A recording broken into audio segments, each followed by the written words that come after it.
What if I told you that the best photographs of your life are still waiting to be taken and you already have the perfect perspective to capture them? Many people think that starting photography after 50 means fighting with heavy gear and confusing gadgets. But the truth is actually the opposite. Today's technology has finally caught up to your needs, making it easier than ever to turn your life experiences into beautiful artwork. Stick around till the end because I'm going to show you how your new hobby can actually help you rescue your family's oldest, most precious memories from fading away. Starting photography in your 50s or during retirement is a brilliant way to keep your mind active and your body moving. You don't need to be a techie person to succeed. By making a few small adjustments, you can skip all the frustration and get right to the joy of creating. Okay, the first one, switch to a lighter mirrorless camera. For years, professional cameras, those really big DSLRs, were heavy because they had a literal mirror inside the box. That extra weight is the enemy of your neck and your shoulders from carrying it with the strap. Modern mirrorless cameras have removed that mirror, making them much smaller and significantly lighter. If you deal with arthritis or joint pain, this is a game changer. You can carry these cameras all day without feeling like you've just done a workout, allowing you to focus on the scenery and taking your photos rather than on your sore neck or back. Use a backpack or a crossbody strap. The thin straps that come in the box with most cameras are notorious for digging into your neck. Plus, they advertise what camera you have. Instead, look into a small camera backpack or a sling strap. A sling strap goes across your body diagonally from shoulder to shoulder, or shoulder to the opposite hip, I should say, spreading the weight across your strongest muscles. A professional secret is the 10% rule. Never carry a bag that weighs more than 10% of your body weight. Distributing that load properly ensures you stay comfortable for the entire walk. I've started decreasing the amount of gear that I carry in my bag as well because, all those aging things that we all know about. Number 3, fix the viewfinder for your eyes. If you find yourself constantly tilting your head to look through your glasses while taking a photo, this tip is for you. Most cameras have a tiny little inconspicuous wheel right next to the viewfinder, right here. Oh, let me see there. Here we go. If you look through the camera and turn that wheel, it adjusts the focus of the viewfinder to match your specific prescription. It's essentially building your eyeglasses right into the camera, allowing many people to shoot with perfect clarity without wearing their glasses at all. So I'll wear my glasses when I'm using the screen on the outside right here, but then my glasses when I'm using, my glasses here, then I take off my glasses here for using the viewfinder. Number 4, use focus peaking to see what's sharp. It can be very frustrating to get home and realize that your photos are just a little bit blurry. New cameras have a cheat code called focus peaking.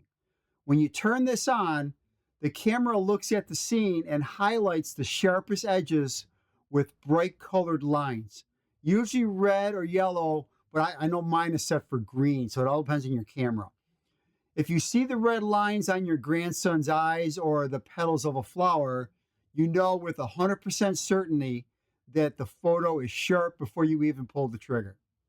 Number 5, use a monopod for steady hands. We all get a little bit of natural hand tremor as we age, and that can cause motion blur.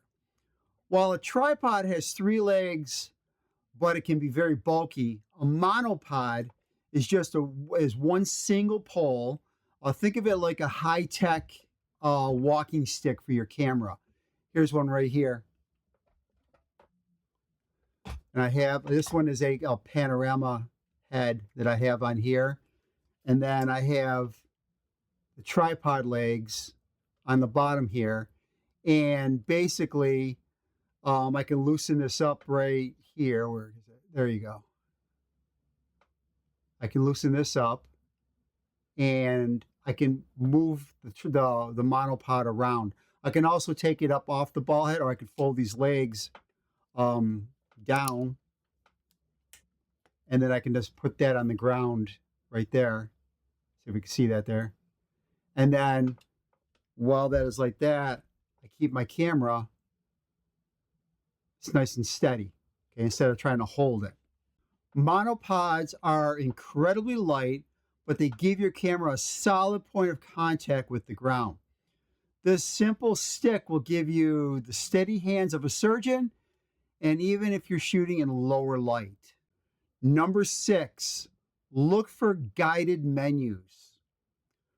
Modern camera menus can look like a control panel of a spaceship. To avoid menu fatigue, look for cameras that offer a guided UI or a beginner mode. Brands like Canon are very famous for this. Instead of just saying aperture, the screen will show a picture of a person with a blurred background to explain what the setting actually does. It teaches you the why behind the settings in plain English while you shoot.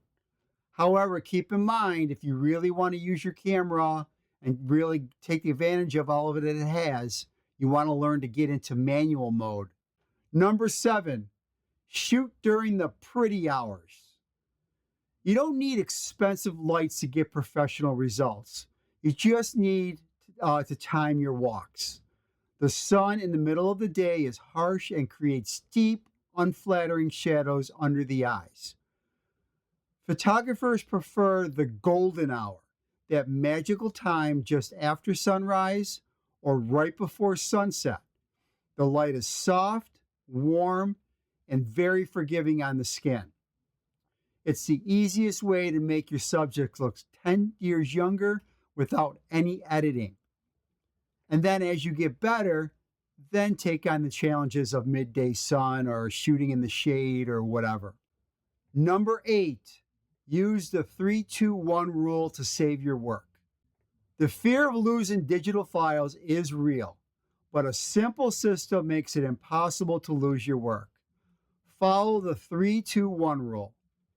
Keep 3 copies of your photos on 2 different types of storage, like your computer's hard drive and or a small portable thumb drive or SSD drive.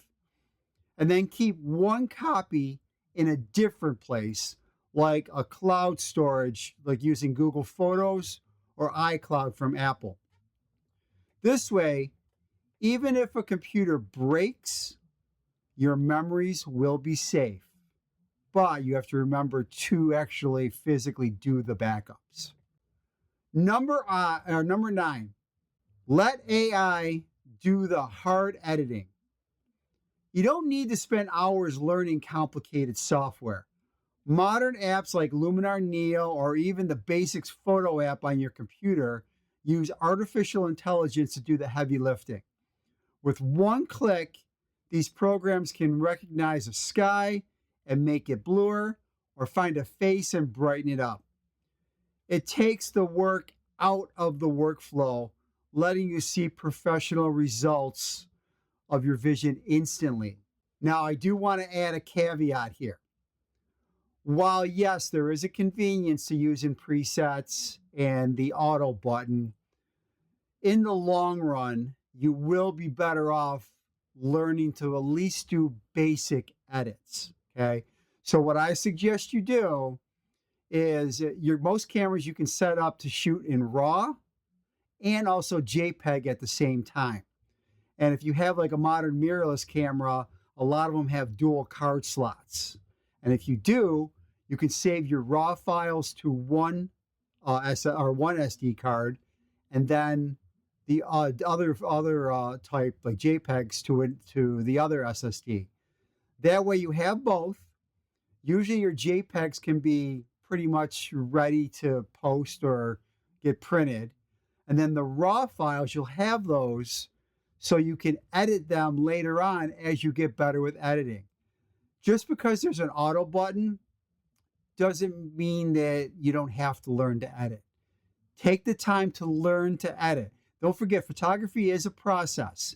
Even me, after all my years of doing photography, I still take time to learn new techniques, new skills, new tricks, whatever.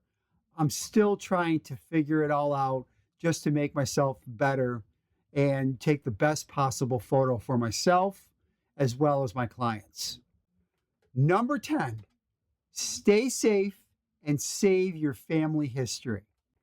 Photography is a solo adventure sometimes, so always use your phone to share your live location with a friend or a spouse before you head out. But the real magic of this hobby at this stage of life is its power to preserve the past. You can use your new digital skills to scan your old family slides and negatives using simple apps, and then you'll be the hero of your next family reunion when you email everyone high-quality digital versions of your photos that have been sitting in a shoebox or a photo album for 40 years. I've recently done this with a few photos, and the other cool thing is that you can actually take them and fix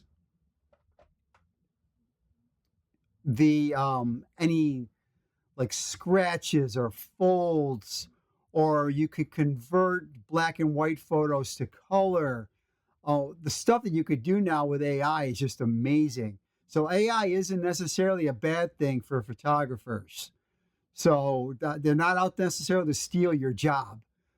I tell you, it's fantastic. I did my grandmother's wedding photo, and I converted it from black and white to color, and I completely removed all the scratches from it, and it looks amazing.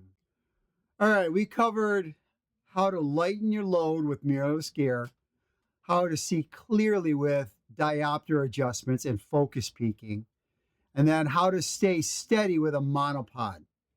We also looked at simplifying the tech with guided menus and AI editing, and then finally how to keep your work safe and your family history alive.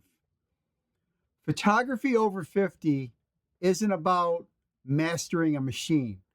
It's about using modern tools to tell your story more easily. You have the time, the eye for detail, and now the simple roadmap to get started. You know, I always tell people that you don't always have to buy a new camera. Now, when I upgrade my camera, it's usually to solve a problem, or the camera has some feature that's going to make taking photos easier. You know, better autofocus, faster autofocus. I know like with the Canon cameras, they have a little, when you're in manual focus, because some camera lenses have to have manual focus, but also even when you're doing long exposures or using very, very dark ND filters, you have to focus manually. And it has a little guide on it that will let you know when you're in focus. I tell you, that feature alone is a godsend for all of us old guys that we use. I used to do manual focus. All my cameras, my film cameras, they didn't have automatic focus back then. You know, you had to do it manually. And I can't tell you how many times I was discouraged to get my photos back from the photomat, the photo store, and to find out that 80% of them were out of focus and useless. So use the technology. It's there. Learn how to use it. There's a ton of videos and tutorials out there. And for the old timers, you got the camera manual. What a concept, right? So anyway, I hope you enjoyed this video and you got something out of it, and you're not going to be afraid to pick up that camera, or you know what, get rid of that film camera and go out and get a new mirrorless camera. So please, if you get a chance, like and subscribe. You guys have really been helping me out lately with all that.